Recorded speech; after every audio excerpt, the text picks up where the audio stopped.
የመድፈኞቹ አሰልጣኝ ሚኬል አርቴታ ከነገው እጅግ ተጠባቂ የለንደን ደርቢ ጨዋታ በፊት ወሳኝ የተባለ ጋዜጣዊ መግለጫቸውን ሰጥተዋል። ካይ ሃቨርትዝ በእሁዱ ጨዋታ ይኖራል አይኖርም የሚለውን ጨምሮ እንደዚሁም ደግሞ በሻምፒዮንስ ሊግ አርሰናል ከባየር ሊቨርኩሰን ጋር በመደልደሉ የተሰማቸውንም ነገር ተናግረዋል። በአርሰናል የመሃል ሜዳ ላይ ደግሞ ኤብሪቼ ኢዜ ነው ወይስ ኦዴጋርድ ነው ተሰልፎ የሚጫወተው የሚለውን ጭምር በደንብ በሰፊው አሰልጣኝ ሚኬል አርቴታ አንስተዋል። ከዚህ ከሳቸው መግለጫም ተነስተን ዋና ዋና ያነሱትን ነጥብ በተለይ ስለ ካይ ሃቨርትዝ እና ስለ ሻምፒዮንስ ሊግ ባየር ሊቨርኩሰን እንደዚሁም ስለ ኤብሪቼ ኢዜና ኦዴጋርድ ማን ይሰለፋል የሚለውን እናነሳለን። በመጨረሻ ደግሞ የአርሰናል የነገው አሰላለፍ ምን ሊመስል ይችላል የሚለውን የምንነጋገር ነው የሚሆነው። እንደምናችሁ ሰላም ጤና ይስጥልኝ ውድ አድማጭ ተመልካቾቼ፣ እንግዲህ አብርሃም ፍቅሬ ነኝ። ነገ እጅግ ተጠባቂ የለንደን ደርቢ ጨዋታ አለ። ስለሱ እንግዲህ በአማረ መልኩ እንደተለመደው መረጃዎችን ወደ እናንተ ለማድረስ የስቱዲዮ ሰዓቴን አክብሬ ተገኝቻለሁ። ለዚህ ቻናል አዲስ ሆናችሁ ሰብስክራይብ በማድረግ እንግዲህ በየዕለቱ አርሰናልን የተመለከቱ መረጃዎች በስተመጨረሻም ደግሞ የሌሎች ቡድኖችን መረጃዎች ማግኘት ትችላላችሁ። ስለዚህ ሰብስክራይብ በማድረግ ቤተሰብ መሆን አትርሱ። በቀጥታ ወደ መረጃዎቹ ልውሰዳችሁ። በነገራችን ላይ አርቴታ ብቻ ሳይሆኑ የቼልሲው አሰልጣኝም ሮዜኒየርም በጋዜጣዊ መግለጫ ላይ እንግዲህ ንግግር አድርጓል። እንግዲህ በጣም ያስገረመው ነገር የቼልሲው አሰልጣኝ በአሁኑም እንግዲህ ትንሽ ፉከራ የምትመስል ጋዜጣዊ መግለጫ ሰጥቷል። የቼልሲው አሰልጣኝ ባለፈው እንግዲህ በካራቦ ካፕ በተለይ አርሰናልን ጥለን እናልፋለን ማለቱ የሚታወስ ነው። ያንን ካለ በኋላ እንግዲህ አርሰናሎች ደግሞ እጅግ በአስደናቂ ሁኔታ አሸንፈውት እንዳስወጡት ደግሞ እናውቃለን፣ ከካራቦ ካፕ ማለት ነው።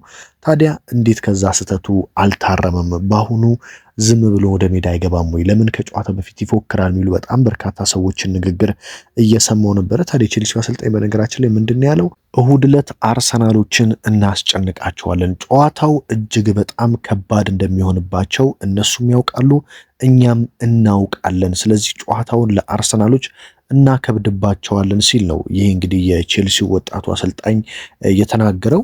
ቃል በቃል ምንድን ያለው አርሰናል በካራቦ ካፕ ወደ ፍጻሜ እንዳንጓዝ ግማሽ ፍጻሜ ላይ ከመንገዳችን አስቀርቶናል። እሁድ ደግሞ በግማሽ ፍጻሜው በእነርሱ የደረሰብንን ሽንፈት ለመቀየር ነው የምንጫወተው። እነሱን ለማሸነፍ የእነሱ ዋና ድክመት ምን እንደሆነ መፈለግ አለብን።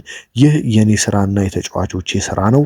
በአርሰናል ውስጥ ድክመት መፈለግና እነሱን በሜዳቸው አሸንፈን የደረሰብንን ሽንፈት እሁድ ዕለት መበቀልና ይህንን መቀየር እንፈልጋለን ሲል ነው እንግዲህ የቼልሲው አሰልጣኝ ሊያም ሮዜኒየር የተናገረው። እንግዲህ ከጨዋታ በፊት ብዙ ጊዜ እንደዚህ የሚናገሩ አሰልጣኞች በዘንድሮ ውድድር ዓመት በተለይ ከአርሰናል ጋር ሽንፈት ሲገጥማቸው ነው የተመለከትነው።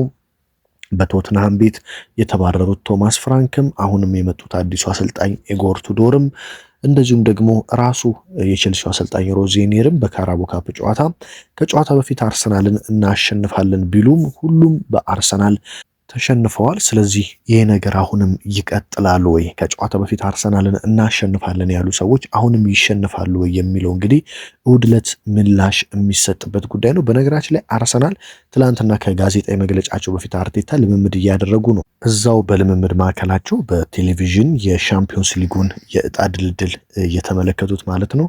አርቴታ፣ ካላፊዮሪ፣ ቪክተር ዮኬሬሽ፣ ዴክላን ራይስ እና የአርሰናሉ ግብ ጠባቂ ዴቪድ ራያ ተቃቅፈው ቆሞ ነበረ ድልድሉን ሲያዩ የነበሩት እየሳቁና ፈገግ እያሉ።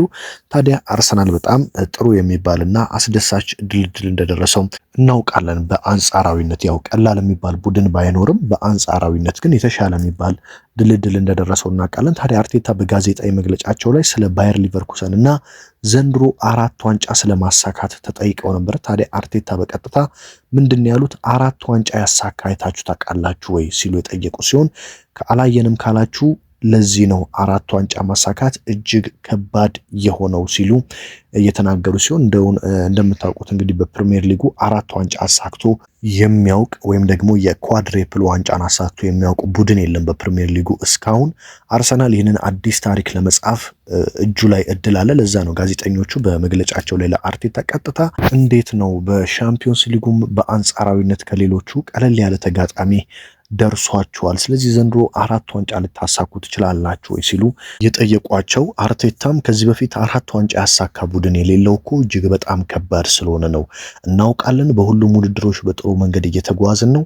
ዋንጫዎቹንም ለማሳካት የቻልነውን ሁሉ እናደርጋለን። በቀጣይ ዙርም በሻምፒዮንስ ሊግ ለመጫወት እጅግ ጓጉተናል። ነገር ግን በሻምፒዮንስ ሊጉ ቀላል የሚባል ተጋጣሚ የለም። ስለዚህ በሻምፒዮንስ ሊጉ እያንዳንዱን ጨዋታ እንደ ፍጻሜ እየተመለከትን እስከ መጨረሻው ድረስ ለመጓዝ ከፍተኛ ትኩረት እናደርጋለን ሲሉ አርቴታ የተናገሩ ሲሆን የአሁኑ ትኩረቴ ግን የእሁዱ ወይም ደግሞ የነገው የለንደን ደርቢ ከቼልሲ ጋር ያለን ጨዋታ ነው ሲሉ ተናግረዋል። ስለ ጉዳት ተጠይቀው ነበረ። እንግዲህ ካይ ሃቨርትዝ በነገራችን ላይ በጣም አስደሳቹ ዜና ትላንትና ከአርሰናል ቡድን ልምምድ ጋር ሰርቷል። የዋና ቡድን ልምምድ ማለት ነው። ከጉዳት ስትመለሱ መጀመሪያ የምትሰሩት እንደምታውቁት ለብቻችሁ ነው ልምምድ የምትሰሩት። ከዛ ስትሻሻሉ ነው ከቡድን ጋር አንድ ላይ በመሆን ለጨዋታ ዝግጁ ስትሆኑ ልምምድ የምትሰሩት ማለት ነው። ታዲያ ትላንትና ካይ ሃቨርትዝ ከአርሰናል የቡድን ስብስብ ጋር ልምምድ ሰርቷል።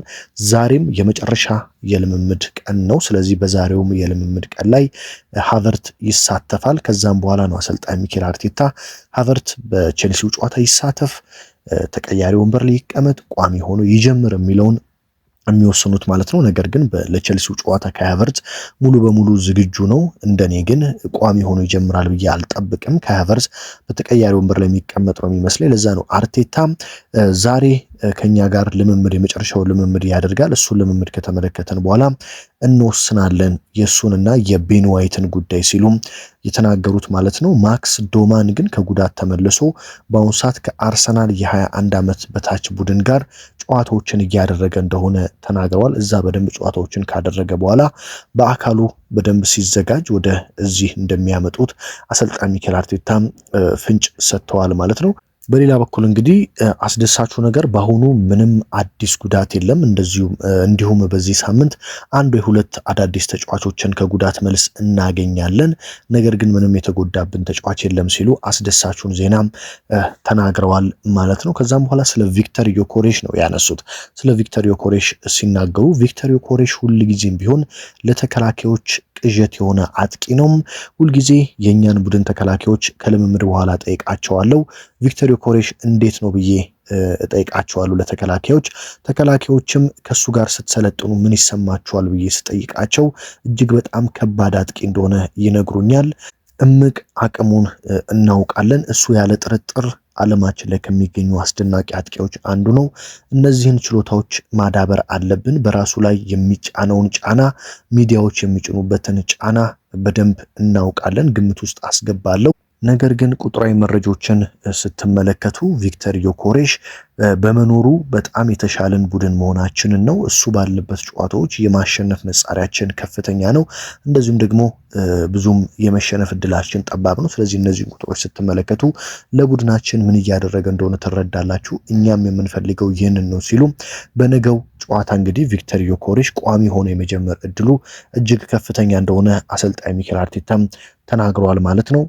በነገው ጨዋታ እኔም በእርግጠኝነት እንግዲህ ቪክተር ዮኬሬሽ ቋሚ ሆኖ እንደሚጀምር ነው የማስበው። ጋብሪኤል ጄሱስ ይጀምራል ብዬ አላስብም። ምክንያቱም ቪክተር ዮኬሬሽ በጣም ምርጥ አቋም ላይ ነው የሚገኘው። እንደምታውቁት በየሳምንቱ ምርጥ ተጫዋች ተብሎ ተመርጧል በፕሪሚየር ሊጉ። እንደዚሁም የጨዋታው ኮከብ እንደነበረ በሰሜን ለንደኑ ደርቢ በቶተናም ጨዋታ ላይ 2 ግቦችን አስቆጥሮ ተመልክተናል። እንደዚሁም አርሰናል ከቼልሲ ጋር አቻ ወጥቶ በፕሪሚየር ሊጉ የመጀመሪያውን ጨዋታ ነጥብ ሲጥል በዛ ጨዋታ ቪክተር ዮኬሬሽ አልነበረም።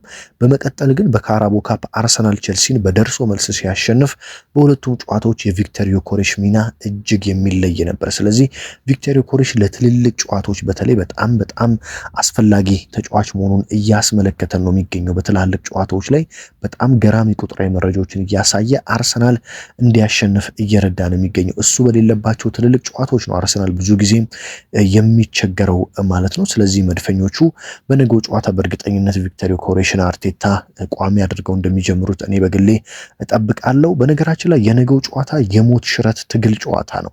በተለይ ማንቸስተር ሲቲ ዛሬ ነጥብ የሚጥል ከሆነ የሚያሸንፍም ከሆነ አርሰናል ነገ ትልቅ እድል የሲቲን ጨዋታ ተመልክቶ ነው ወደ ሜዳ የሚገባው። ለምሳሌ ዛሬ ሲቲ ከሊድስ ጋር ነጥብ ቢጥል አርሰናል የነጥብ ልዩነቱን ለማስፋትና የፕሪሚየር ሊጉን ዋንጫ አንድ ጆሮ ለመያዝ ግዴታ ነገ ቸልሲን ማሸነፍ አለበት። እንደዚሁም ደግሞ ሲቲ የሚያሸንፍ ከሆነና የነጥብ ልዩነቱን ድጋሚ ወደ 2 የሚያጠባው ከሆነ አርሰናል ድል በማድረግ የፕሪሚየር ሊጉን የነጥብ ልዩነት በድጋሚ ወደ 5 በማስፋት ጫናውን ወደ ሲቲ መመለስ አለበት። ስለዚህ አርሰናሎች የነገውን ጨዋታ ለማሸነፍ ከፍተኛ የሚባል ተጋድሎ እንደሚያደርጉ ይጠበቃል ማለት ነው። እንግዲህ መድፈኞቹ በነገው ጨዋታ የትኛውን አሰላለፍ ይዘው ይገባሉ የሚለውን ደግሞ ስንመለከት ለአርሰናል ቅርበት ያላቸው የመረጃ ምንጮችና ከአርቴታ መግለጫ በመነሳት እነዚህን ግምቶች አስቀምጠዋል። በነገው ጨዋታ አርሰናል በግብ ጠባቂነት ግብ ጠባቂውን ዴቪድ ራያን ይዞ ይገባል። ዴቪድ ራያ በተለይ በቶትናሙ ጨዋታ እጅግ ድንቅ ብቃቱን ማሳየቱ የሚታወቅ ነው። በተከላካይ ስፍራ ደግሞ መድፈኞቹ ጋብሪኤል ማጋሌሽ፣ ዊሊያም ሳሊባ፣ ጁሪየን ቲምበርና ፔሮ ሂንካፔን ይዘው ይገባሉ ተብሎ ይጠበቃል። በተለይ ደግሞ ጁሪየን ቲምበር ሳምንቱ ሙሉ እረፍት አድርጎ በመምጣቱ ባለፈው በውልቭሱና እንደዚሁም በቶትናሙ ጨዋታ እንግዲህ ያየንበት ድካም ቀንሶ በጥሩ አካል ብቃት ይመጣል ተብሎ ነው የሚጠበቀው። ምክንያቱም ሳምንቱ ሙሉ እረፍት ላይ ስለነበረ ማለት ነው። ነገር ግን አርቴታ ጁሪየን ቲምበር ከደከመባቸው ክርስቲያን ሞስኬራንም ሊጠቀሙ ይችላሉ። ወደ መሃል ሜዳ ስንመጣ እንግዲህ የቶትናሙ የመሃል ሜዳ አሰላለፍ ይደገማል ተብሎ ነው የሚጠበቀው። የማርቲን ዙበሜንዲ፣ የዲክላን ራይስና የኢብሪቼ ኢዜ ጥምረት በመሃል ሜዳ ላይ ይቀጥላል ተብሎ ይጠበቃል። በተለይ አርቴታ ኢብሪቼ ኢዜን ልክ እንደ ቶትናሙ ጨዋታ ነፃነት ሰጥተው የሚያጫውቱት ከሆነ በጨዋታው ላይ ትልቅ ልዩነት ይፈጥራል ተብሎ ነው የሚጠበቀው። ነገር ግን አንዳንዶች በታክቲካል ምክንያት ኦዲጋርድ ቋሚ ሆኖ ሊጀምርበት የሚችል እድል እንዳለም ያነሳሉ ማለት ነው። በመቀጠል ደግሞ ወደ አርሰናል የፊት ለፊት መስመር ስናመራ የተለመደውና በቶትናሙ ጨዋታ ቋሚ ሆኖ የጀመረው የትሮሳርድ የቪክተር ዮኮሬሽ እና የቡካዮ ሳካ ጥምረት ይቀጥላል ተብሎ ይጠበቃል። ቡካዮ ሳካ ምንም አይነት ጉዳት አልገጠመውም። አርቴታ ይህንን በጋዜጣዊ መግለጫቸው ላይ አረጋግጠዋል። ባለፈም ተቀይሮ የወጣው ለጥንቃቄ ሲባል ነው እንጂ ለነገው የቼልሲ ጨዋታ ሙሉ በሙሉ ዝግጁ ነው ማለት ነው ቡካዮ ሳካ። ስለዚህ መድፈኞቹ ይህንን አሰላለፍ ይዘው ይገባሉ ተብሎ ይጠበቃል። አርሰናል እንግዲህ በካራቦ ካፕ 1-0 ባለፈው ከጥቂት ሳምንት በፊት በካይ ሃቨርትዝ የመጨረሻ ደቂቃ ግብ ቸልሲን በኤምሬት ማሸነፉ ይታወሳል። አንድ ያስገረመኝን ነገር ልንገራችሁ። የአርሰናልና የቼልሲ የተውጣጣ 11 ወጥቶ ነበረ። ይህ ኮምባይንድ ኤክሳይ ይባላል፣ ወይም ደግሞ የሁለቱ ቡድኖች የተውጣጣ 11 ማለት ነው። በሚያስገርማችሁ ሁኔታ እንግዲህ ይህ ሲውጣጣ 8 ተጫዋቾች ከአርሰናል ነው የተመረጡት። 3 ተጫዋቾች ብቻ ነው ከቼልሲ የተመረጡት። በግብ ጠባቂ በኩል ከሳንቼዝ እና ራያን የተመረጠው። ተከላካይ ላይም ደግሞ ሙሉ የአርሰናል ተከላካዮችን የተመረጡት ቲምበር፣ ሳሊባ፣ ጋብሪኤል እና ኢንካፔ ማለት ነው። አንድም የቼልሲ ተከላካይ አልተመረጠም። መሃል ሜዳ ላይ ብቻ አንድ የቼልሲ ተጫዋች ገብቷል። እሱም ካይሴዶ የገባ ሲሆን ከራይስ እና ከዙቤሜንዲ ጋር ከራይስ እና ከኢብሪቼ ኢዜ ጋር መሃል ሜዳ ላይ ተመርጧል። ፊት ለፊት ላይ ስናመራ ደግሞ ከአርሰናል ሳካ ተመርጧል። እንደዚሁም ደግሞ ቪክተር ዮኮሬሽ የተመረጠ ሲሆን ፔድሮ ኔቶ ደግሞ በነ ትሮሳርድና ማርቲኔሊ በኩል እሱም ተመርጧል ማለት ነው። ይህም እንግዲህ አርሰናል ምን ያህል የተጫዋቾች ጥራት ከቼልሲ በላይ እንዳለው መመልከት እንችላለን። በቼልሲ በኩል እንግዲህ ሬሴ ጄምስ ከጉዳት እንደተመለሰ አሰልጣኙ ያረጋገጡ ሲሆን ነገር ግን ማርክ ኩኩሬላ እና እንደዚሁም ደግሞ ስቴቫኦ ከነገው የለንደን ደርቢ ጨዋታ እንደሆኑ አሰልጣኝ ሊያም ሮዜኒየር አረጋግጠዋል ማለት ነው። እንግዲህ የዕለቱ ወሳኝ ስፖርታዊ መረጃ ይህ ነው። የአርቴታ መግለጫ በአጭሩና በአማረ መልኩ ይህንን ይመስላል። እንግዲህ እንዳልኳችሁ አርሰናሎች ሁሉንም ጨዋታ እንደ ፍጻሜ መመልከትና እያንዳንዱን ጨዋታ እንግዲህ በደንብ አድርገው መወጣት የሚችሉ ከሆነ በአስገራሚ ሁኔታ 4ቱንም ዋንጫ የማሳካት እድል በእጃቸው ነው ያለው። ምክንያቱም ትላንትና የሻምፒዮንስ ሊግ ድልድል ሲወጣ መረጃውን አጋርቻችኋለሁ። ረጅም ርቀት የሚያስጉዝ አይነት ድልድል ነው የወጣላቸው ለመድፈኞቹ። ስለዚህ የካራቦ ካፕ ፍጻሜን በዌምብሌ ከሲቲ ጋር ማሸነፍ ከቻሉ ፕሪሚየር ሊጉን በወጥነት እያሸነፉ ቀጥለው መንጠቅና ዋንጫውን መውሰድ ከቻሉ በኤፍኤ ካፕ ቀለል ያሉ ተጋጣሚዎች ደርሰዋቸዋል። እነሱን እያሸነፉ እስከ ፍጻሜ ከደረሱና በሻምፒዮንስ ሊጉም እያንዳንዱን ጨዋታ ተጋድለውና ላባቸውን ጠብ አድርገው መጓዝ ከቻሉ 4 ዋንጫ አሳክተው በፕሪሚየር ሊጉ ታሪክ ያልተደረገን ነገር ማሳየት ይችላሉ ብዬ ነው በግሌ ያምናለሁ። እናንተ ምን ታስባላችሁ? በተለይ የነገው የቼልሲ ጨዋታ በጣም ወሳኝ ነው። ጨዋታው ስንት ለስንት የሚያልቅ ይመስላችኋል? አርሰናል ወይስ ቼልሲ? ማን ያሸንፋል ወይስ አቻ ይጠናቀቃል?